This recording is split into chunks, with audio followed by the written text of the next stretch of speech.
Starting now, you can get a transcript of each week's Rich Dad radio show. Just visit www.richdad.com/radio and download a copy today. This is the Rich Dad Radio Show, the good news and bad news about money. Here's Robert Kiyosaki. Hello. It's Robert Kiyosaki, the Rich Dad Radio Show, the good news and bad news about money. The real theme of today's show is, are you a capitalist? Are you a socialist? Are you a communist? Or are you a fascist? So that's the theme of this show today. Because if you're a socialist, you believe that your dream should be everybody else's dream. I mean, we should all be equal. But if you're a capitalist, you just want to prove, that you can make it on your own. You can do great things. So we have a battle today between what I say the wimps and the other guy. And our guest today is the infamous Ken Langone. He's a co-founder of Home Depot. But he's going to be talking about his latest book, I Love Capitalism. And my sweetheart Kim is out in Hawaii, and she's speaking from the People's Republic of Hawaii, where there is not one Republican in office because it's going the other way. The same as New York is going the other way right now, more and more socialists running the program. So, Kim, any comments before we bring Ken Langone on? I'd love to get started because Ken is one of the most fabulous entrepreneurs and capitalists. He's had some great stories to tell. He's got a lot of wisdom, and he's got a lot of great advice. So I would like to get started and say welcome to the show, Ken. Thank you so much, Kim, for having me. And Robert, I'm thrilled to be with you. It's our honor. So really quickly, how in the world did you start Home Depot? I was just there the other day. Well, that's a big store. One store is huge, but you have a whole chain of them. We have 2,400 of them, roughly. Oh, and there was four of us. It was Bernie Marcus, Arthur Blank, myself, and shortly after we started, Pat Farrer, so I consider him a founder as well. And we had a vision of an opportunity, that existed in America. We saw the hardware industry, the home center industry, as being highly fragmented and with incredibly high margins. And we thought that if we could put together a business where we could drive volume of enormous numbers through a store, we could afford a bigger store and we could afford an inventory like nothing you've ever seen. Yeah, but that's beyond, Ken, that is beyond bigger store. I mean, you guys have these monster, there are coliseums with lumber in them. Yeah, well, look, but the biggest thing we saw as an opportunity was a highly motivated, well-trained group of people on the floor interfacing with a customer. Our strategy always has been built around these wonderful associates we've got now over 400,000 of them. Jeez. And we own all our stores, and they all are associates of the company. They don't work for a franchisee. They've all done extremely well, thank God. We've never hired anybody for minimum wage, and we never will. We always do everything we can to be as inclusive as we can. And so we took this basic concept and applied all of these principles, and we built a culture. And it's the culture that makes us different. You go to a Home Depot store, you'll find a person with the orange apron on who's very happy being there and wants to help you and sincerely wants to help. That's true. So, the only person who's not happy with you is I have a friend who owns a little Ace hardware store, and he's not happy with you because he's out of business now. Well, let me say this to you. He in his case, he proved the point. They were getting outrageously high prices. Maybe they needed them, but they were getting outrageously high prices, and we saw this growing opportunity, home centers, people owning homes, people building homes, people repairing homes. And we said, you know what, if we can figure a way out to get the widest selection to the customer with superb help, and I'll just mention one thing that makes me prouder of our company than anything else. We have 3,000 young people who typically got out of high school and came to work for us, their first job. And one of your entry-level jobs is being a lot boy, pushing carts in and helping people load up their cars. We have 3,000 of them today that are multimillionaires. They didn't go to college. That's capitalism. That's how capitalism is supposed to work. You work hard. You work smart. You do the best you can. You need some luck, obviously. You need some luck.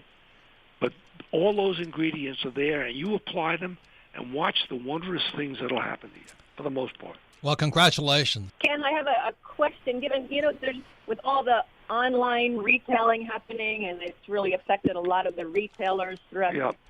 What do you see kind of the future for retail and for Home Depot, with given all the online business going on? I congratulate Amazon for a lot of reasons. I think they've kept their heads about them, and they've provided great services to a lot of people. And the thing I would say is Amazon has made Home Depot a better company. Why? Because they're very good at what they do, and so therefore we have to be better, including offering our customers alternatives to shopping. Some people like to browse in a store. Some people would rather sit at their computer in their home and order whatever it is. We're now able to give that customer that choice and deliver it to his home, or he can pick it up in our store. Amazon, I think, certainly heightened the intensity of our commitment. And so this year, my guess is, this year we'll do about $7 billion in online sales. Jeez. That's a big number, and it'll be up about 20%. And you're an international company?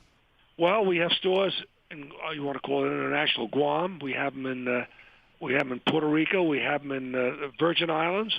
We have them in Canada and Mexico. So I guess we're international. If you have Yeah, those sounds good to me. Yep. So this is my question. You wrote your latest book. It just came out. It's called I Love Capitalism. Right. An American Story. And I started this whole Rich Dad radio show today about, are you a capitalist, socialist, communist, Right. fascist? What are you? And it seems to me in America today, there's a battle right now, a major one, between socialism, fascism, and capitalism. So why did you write I Love Capitalism? Obviously, you have some concerns. Well, I do have a lot of concerns. One of them is I've been fortunate to be able to travel the world, and you go to countries where socialism prevails, and you see stagnation. I mean, now, let me back up a minute. The biggest single threat I see to America, in addition to education, is income inequality. If we make the gap between the very, very successful people in a country and the very, very people at the bottom of the rung so wide, and it keeps widening, this is how Castro, this is how Chavez, this is how Lenin, this is how all these guys preached to the masses that they were being ripped off and they should do something about it. Now go back later on and look at those countries and say, okay, they did it their way. How did they do? Well, not very well. Now, so I saw this. I've been to Hungary. I've been to Czechoslovakia. I've been all over. The government, that government which governs least, governs best. I forgot who said it, but one of our former presidents might have been Lincoln, or it might have been Washington. But anyway, let the government do what the government should do, which is defense, which is border patrol, all those things. These are all necessary government functions. Police, fire.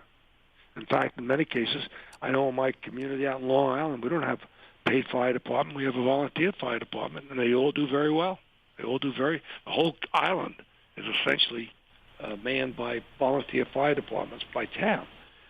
When I saw these kids in early 16 following Bernie Sanders, it scared the dickens out of me.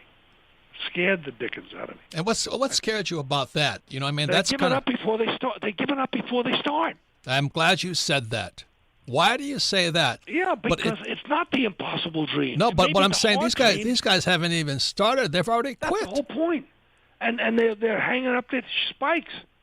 My God, the game hasn't even begun. Now, why do you think that's happening? I see it all over the place. I think part of it is the events surrounding their early years. And I'm speaking specifically of the financial havoc of 2008, 2009. Let's say the kid was born. Let's say the kid's a freshman in college now. Well, he was 16 2 years ago. That kid was old enough to know that we had a mess on our hands in America. His parents might have mentioned he saw it on television. Maybe his father was impacted with his job. But that doesn't mean that the system doesn't work. It means, like anything, too much of anything is no good. And we now have safeguards in place, just like the Depression of 1929. We put safeguards in place that protected us from another calamity like 1929. So I'm giving part of the responsibility and blame to the events attendant to their lives. Yeah, but Ken, let me ask you this question, because I meet a lot of parents of these kids, and they're kind of wimpy too, if you know what I mean. Well, I don't know. I don't call them wimps. I call them stargazers, okay? I mean, government, if you want a good example of not letting government do it, the VA. Turn the VA over, turn all of the functions of the VA over, the health side, to private sector, whether it's philanthropic. I mean, for example, our medical center here in New York, NYU Langone Medical Center, staffs all the doctors at the VA hospital down here on 17th Street and First Avenue. So you can work it. Right. Look, when people have incentives, they typically work better. When you're going to run a race and you know you're going to get a trophy at the end of a race, you're going to work a little harder. But if you're going to running a race and not get any acknowledgement of having won, why make the effort? Yeah, but did somebody have to offer you a trophy, Ken, to go build Home Depot? Look, Mom and Dad did their best. They worked hard. God bless them. They were not educated. Mom went to the 7th grade. Dad went to the 8th grade. They worked like hell. Money was always tight, and I made my mind up. Thank God we had plenty of food. We had a warm house. We didn't have air conditioning because that was really luxurious. We had a small little house out in Long Island, and I didn't know I was poor, but I knew that I could have a better life if I had some money. So what happened? Ladies and gentlemen, we're talking to Ken Langone. He's a co-founder of Home Depot. I mean, those are mega stores. And he's the author of his latest book, I Love Capitalism, An American Story. He's talking about when he saw Bernie Sanders running against Hillary and Trump, he saw the American kids kind of quitting before they even start the race here. And what I want to find out is what he sensed where the thing started, but more importantly is what can you and I do. Any comments there, Kim? The media seems to be playing on this apathy and, whoa, America's horrible. And that's why I thank you for writing your book, because you're giving us such a positive message. How do we turn around the message, or how much of an impact is the media having? We have to let these kids understand that they're following the Pied Piper. That's what they're doing. And it does not have a happy ending. Ken, hold that thought, because we'll be right back. The question, like I wrote the book, Rich Dad, Poor Dad. And my poor dad was a PhD, really great father, good man. Right. But he knew nothing about money. And I would say, although he was Republican, he was more socialist. And then my rich dad was a man who never went to school, but he was a hardcore capitalist. Right. And when we come back, I think we're on to a very serious problem. Like you said, this gap is so big right now that we are in the seeds of revolution. So when we come back, we're going to be talking to you more about what you think is going on inside our school system. We'll be right back. Okay. We'll be right back. You're listening to The Rich Dad Radio Show with Robert Kiyosaki. Don't be like Charlie. Charlie is that do-it-yourselfer who does himself in. Do-it-yourself is good for tile and grout. It is not good for asset protection. Charlie thought he'd save a few dollars forming his LLC online. With no guidance, he did it wrong. When he sold the property, he lost thousands and thousands of dollars. He did himself in by trying to do it himself. Don't burn yourself. Use Corporate Direct to set up and maintain your LLCs and corporations. Corporate Direct is owned and operated by attorney and rich dad advisor Garrett Sutton. Garrett wrote the bestsellers Loopholes of Real Estate and Start Your Own Corporation. He is Robert Kiyosaki's attorney for asset protection. He and his team will do it right. Visit them at corporatedirect.com or call 800-600-1760. Mention Rich Dad and receive $100 off your formation fee. That's corporatedirect.com. corporatedirect.com. Log on to richdadradio.com while you listen. Now back to Robert Kiyosaki. Welcome back, Robert Kiyosaki, the Rich Dad Radio Show, the good news and bad news about money. And you can listen to the Rich Dad Radio Show anytime, anywhere on iTunes or Android. And all of our programs are archived at richdadradio.com. We archive them for two reasons. Number one is because repetition is how we learn. For example, you can't be a great golfer if you don't take more than one or two cuts at the ball.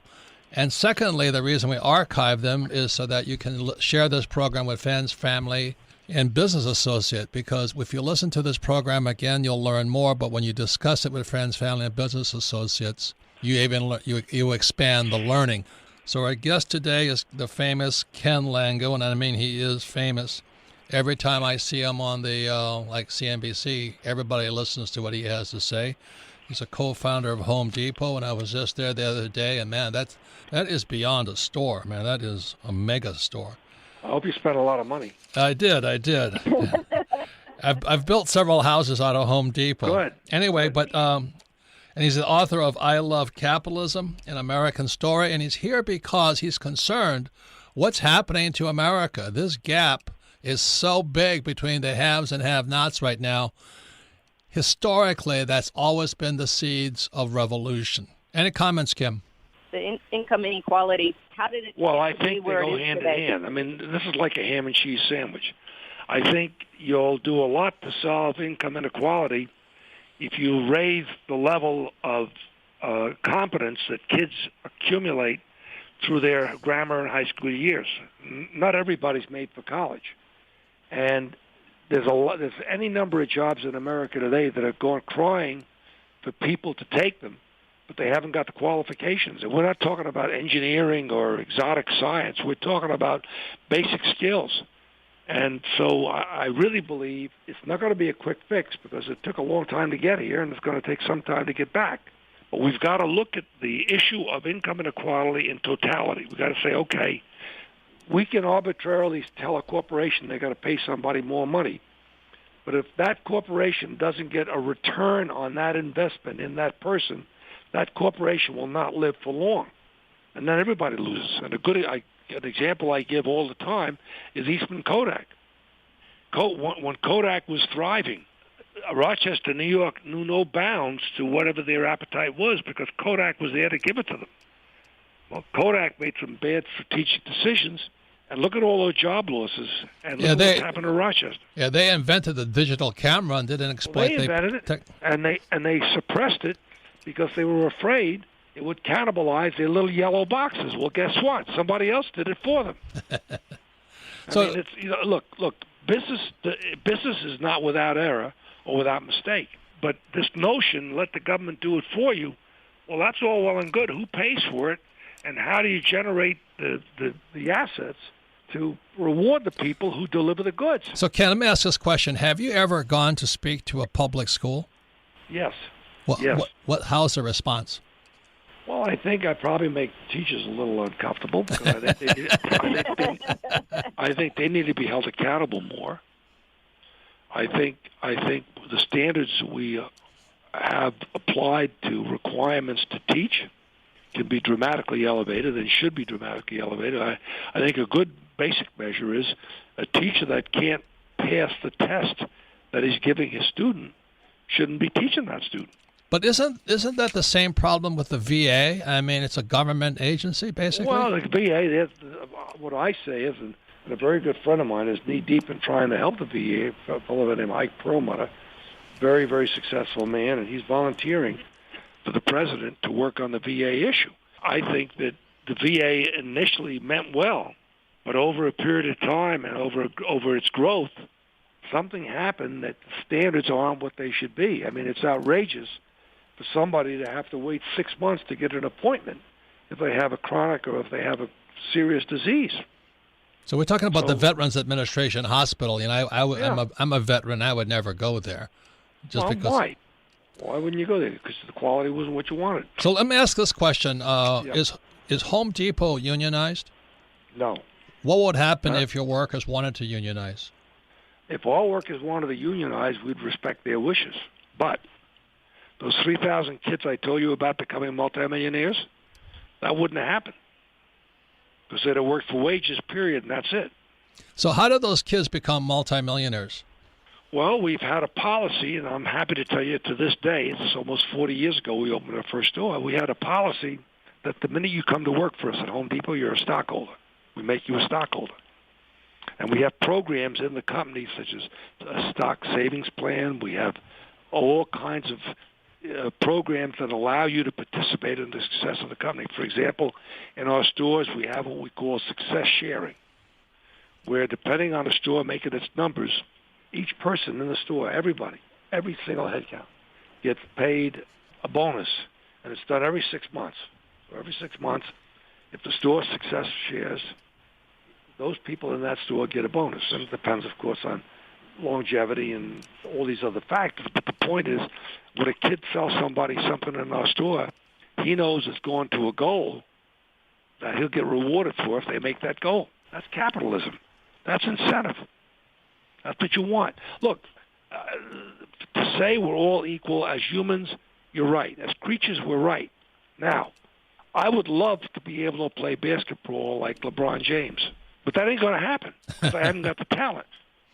Should LeBron James not be paid what he's paid because I can't play as good as he can, and therefore they couldn't afford to pay me what they pay him? This is how capitalism ties everything up. So let me play devil's advocate to you. So what would you, if you were face to face with a guy like Bernie Sanders, who's talking about a paycheck for everybody without working, how would you negotiate that conversation? I'd start by telling him to get a life. Christ's sakes, I mean, look at the guy. He got elected from 600,000 people? Yeah. He got elected from, so here he is, and he went to a national stage, and I give him credit. He tapped into a nerve in America. Look at the crowds he got. What would I tell him?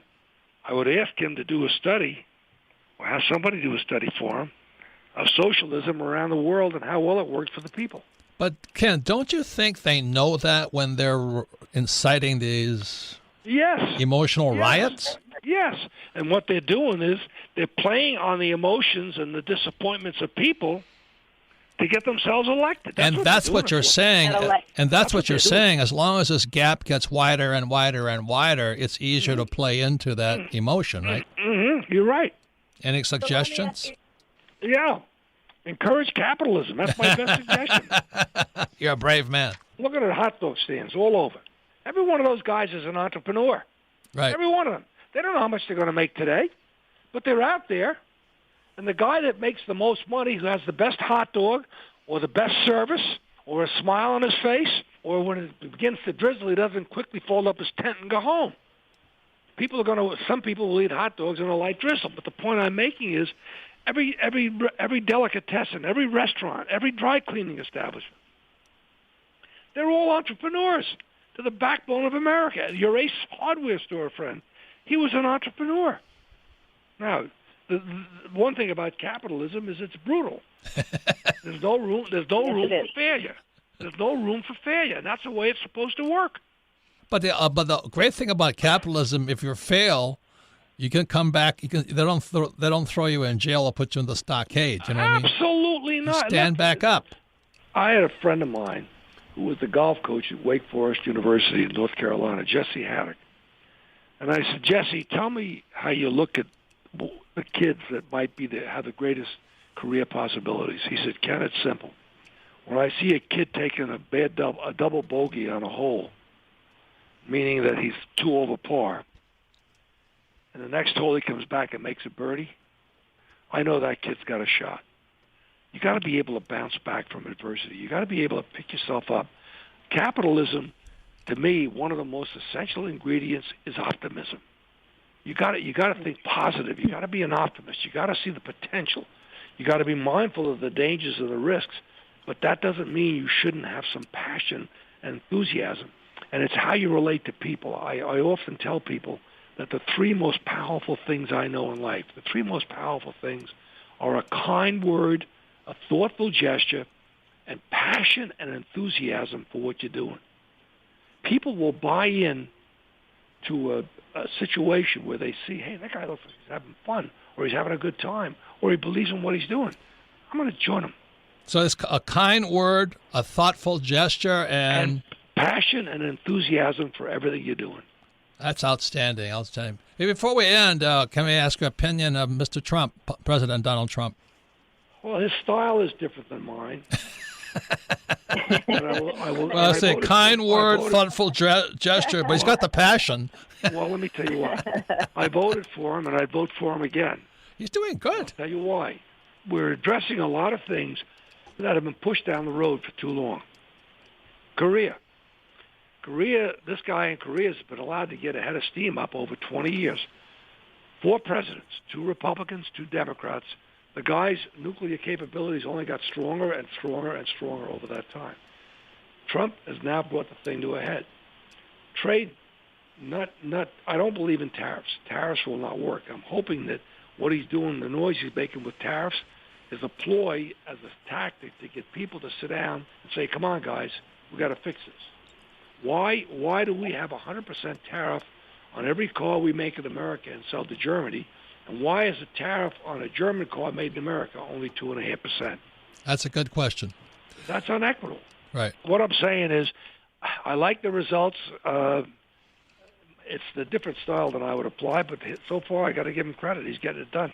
He's got 1 out of 3. He has no kind words. He has no thoughtful gestures, but he does have passion. Well, let me tell you what. Believe it or not, I know stories about this man being kind and thoughtful. Oh, I know. He's fabulous, man. He's done some great things for others in his life. Yeah. That I would put him in a category of kind. Yeah, he and I have written 2 books together. I'm the only guy to do that. Oh, great. Yeah, Okay. he's a great guy. Is one of the solutions to put more business people into politics? Oh, I'm glad you raised that point. Trump is encouraging people who had no interest in politics before to saying, hey, he did it, maybe I can do it. I'm thinking about Mike Bloomberg. I'm thinking about Jamie Dimon. I'm thinking about Howard Schultz. Now, these are all different political stripes, but I don't care. If the more we can convince people that our political elite are not born and to the matter born, and unless you're born into that royalty, you can't be in politics. I think the one thing Trump has done is encouraging people who've never had anything to do with politics to say, hey, wait a minute, maybe I can help. I actually like his style. You know, he's shaking everybody up. So everybody, he's shaking everybody up. I just wish, as I said, that. But again, how can I quarrel? I saw his style in the campaign, which is the same as it is now, and he won. Who the hell can argue with success? Hey, Kim, final question. So somebody's starting a business today. What advice would you give them? They're just starting out. They want to be an entrepreneur. I would urge them that unless they do an in-depth analysis that gives the enterprise a chance of success, they shouldn't do it. You don't start a business by the seat of your pants.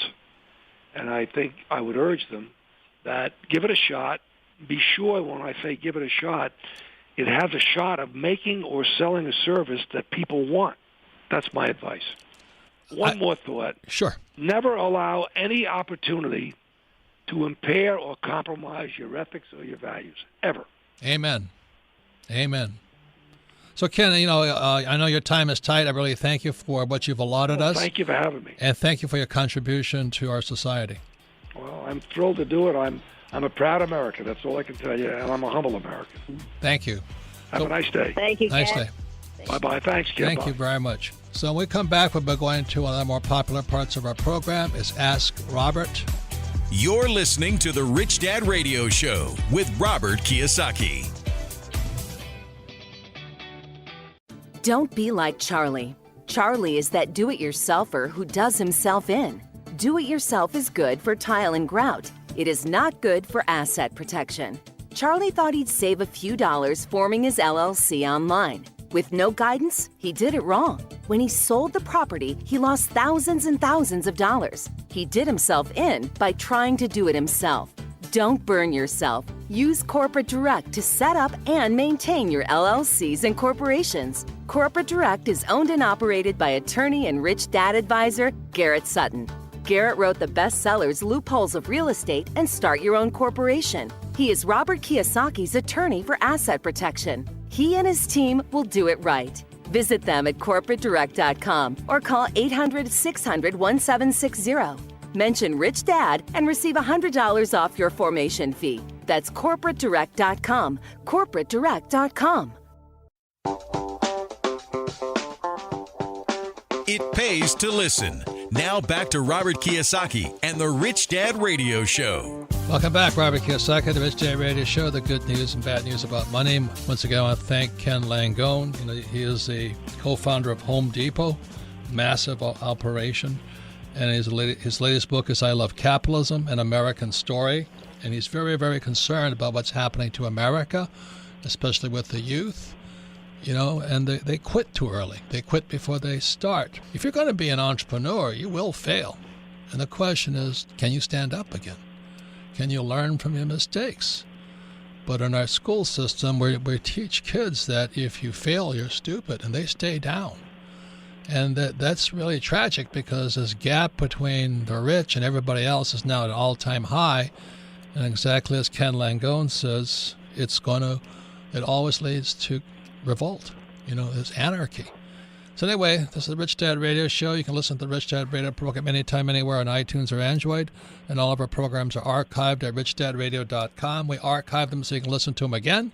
But more importantly, share with friends, family, and associates. And discuss this program because we are fighting for the soul of capitalism right now. Because in my opinion, we're teaching communism, socialism, and fascism, which is the worst, in our school systems today. So you can submit your questions to Ask Robert at richdadradio.com. And Kim is coming in from our home in Honolulu, Hawaii. So this is Ask Robert. So Kim, any comments on what you thought about Ken's? Well, I absolutely love Ken's energy. I love his message because when I look at these young kids, like he said, following Bernie Sanders, saying everybody gets a trophy, and what Ken is saying, he says you've got to have passion and enthusiasm for whatever you do. And what I'm seeing is the media and these political ruling class is basically kind of undermining these kids and taking away that spirit and that energy and saying, oh, you're doomed. And Ken's message is one of optimism. It's one of anybody can be an entrepreneur. There's a lot of optimism in his message, and I love that. And he has earned the right by building all of Home Depot and his background. So I thought his message and his book, I Love Capitalism, is more important now than ever. So, Melissa, what's the first question for Ask Robert? Our first question today comes from Kendall in Newark, New Jersey. Favorite book, Rich Dad, Poor Dad. It says, Robert, you've preached for 20 years about the fact that the school system doesn't teach financial education. I would argue that in the last few years, they are teaching kids about money in the form of socialism. What's your opinion on this? Man, I want to thank you for that question because that's like a kick in my head. I never saw it that way, that teaching socialism and fascism and Bernie Sanderism is financial education. But it's not the kind of financial education I think that makes people productive and all that. So I really want to thank you for that question. And the reason I call Hawaii the People's Republic of Hawaii is because that's what Forbes magazine called Hawaii, where Kim is right now. And Kim and I have friends who are leaving Hawaii because it's become fascist. I mean, there's not one Republican, not that we're Republican or Democrat, but it's going more and more, to equality for everybody. Now, in a democracy, that's great. We should have equality for everybody, but not at the expense that those who want to strive and become wealthy. But there's a war right now, in my opinion, between those who just want to be given money and those who are striving to, the impossible dream. Any comments, Kim? Well, yes, in Hawaii, there was one Republican politician, and he kind of got ousted, so it is all Democrat. But for example, Hawaii is a very good example of what's happening nationwide. I mean, for example, our property taxes in Hawaii on our house here, because we're non-residents, they tripled our property taxes. It's like the only thing government knows to do is to tax people, and we're going to take it from people who have money and give it to people who don't have money, whether they work or not, whether they earn it or not. And I think that's the message that's killing America is you don't have to do anything to earn your money. That we're just going to give it to you. And that goes against everything Ken's talking about in his book about capitalism. If you want this American dream, whatever you call it, you got to go out and work for it, and you got to go bust your you-know-what to make it happen. You don't just sit back and collect a check. So I think... So what do you think? What do you think they're teaching kids right now in schools? Well, they are teaching them about... government owes you a living, right? Yes. Yes, That everybody should be. I never saw it that way either. That everybody gets a trophy. You know, our good friend Craig, who's a star athlete, he was ranting and raving one day because he was coaching his little league team, and they weren't keeping score. Well, everybody wins. Well, those kids know who won and who lost. They know damn well who won and who lost. So they're teaching everybody should be equal. Everybody should be the same. Don't excel more than somebody else. It's crazy. I think it's absolutely crazy. I call it social engineering more than financial education. Yeah. And they're just trying to make everybody equal, which is part of the democratic process. You know, there is this, democracy, there is this equality part of it, but there's also the striving, that you want to get ahead of everybody else. And I don't know about you, but I like having nice things. I don't want to be equal. I don't want to just drive the same Hyundai or Lexus or, I want the better life. But that's gone today. Yeah, and there actually are studies that thriving and going and challenging yourself and excelling and thriving for a better life is very human characteristic. It's a very human characteristic, and I think part of this whole social education is taking away kids' spirit. I really do. I think it's taken away their spirit. I think it's taken away their self-worth, and I think that's criminal. So anyway, I really think that was a fantastic question, simply because I never saw it as that that's actually a form of financial education. It's called UI, Universal Income. It's like everybody gets a trophy and everybody gets a check. Next question, Melissa. Our next question comes from Ian in Edmonton, Canada. Favorite book, Rich Dad, Poor Dad. What do you mean by making money work for us and not working for money? Well, I think you should read Rich Dad, Poor Dad, because the problem with going to school is they tell you to go to school and get a job and work hard for money. And the problem with that is that the people that work hardest for money pay the highest taxes. So all I'm saying is real financial education, you should ask the question, I said, how come the guys who don't work for money pay no taxes? That's really the question. And until you open your mind up, like I said, all coins have three sides, heads, tails, and the edge. Why is it the rich don't pay taxes? Trump doesn't pay taxes because he doesn't work for money. He has assets. He has investments. Kim and I have real estate. And the average person, because they went to the communist school system that my poor dad was in charge of, they don't understand that. The rich don't pay taxes because they don't work for money. They create jobs. Since we have Tom Wheelwright, he wrote the book Tax-Free Wealth. And I'm not saying it's right or wrong, but if you want to just keep going to school and getting that high-paying job, you'll just pay higher and higher taxes. Any comment, Kim? Well, that goes right into the argument we've had from day one, which is why don't they teach financial education in school? Well, they are. They're teaching communism. Communism and socialism. But I just know for me, when I was raised just like you're talking about, Robert, to get that paycheck, and if I work hourly, up my hourly wages and just work harder and work smarter, but keep working for that paycheck. And it wasn't until I changed my focus from acquiring a paycheck and acquiring income when I focused to acquiring assets like real estate, like businesses, things like that. That shift in my mind was never taught at school. And that's why we have the cash flow board game, because that cash flow board game teaches you to make that shift in your mind from acquiring money to acquiring assets. And that's to me what real financial freedom is. You have the assets that are creating the cash flow that sets you free. And the Wall Street Journal that last Saturday and Sunday just came out with an interesting thing, is this baby boom generation, it's my generation, they're in trouble because they've worked so hard for money all their lives, they have no income now that they're retired. So the thing we always say is that the test of your success is if you stop working today, how much money keeps coming in? For most people, it's nothing. Yeah. And that's what happens when you work for money. So one of the things, when Kim and I met, it was that we wanted to retire early so we could pressure test the system. Can we actually stop working someday? So that's when, Kim stopped at 36 and I was 46 or something. And we didn't have to work for money anymore. But you'll never know, because as long as you keep working for money, you think you have income. but that's earned income or not is taxed income. So that's why we say the question for you is wake up and understand there is financial education, but the question is, if you stop working today, how much income comes in and are you secure? And if no income is coming in, I'd punt. I would do something. I would wake up. So anyway, thank you for all listening to Ask Robert. You can submit your questions to AskRobert@RichDadRadio.com.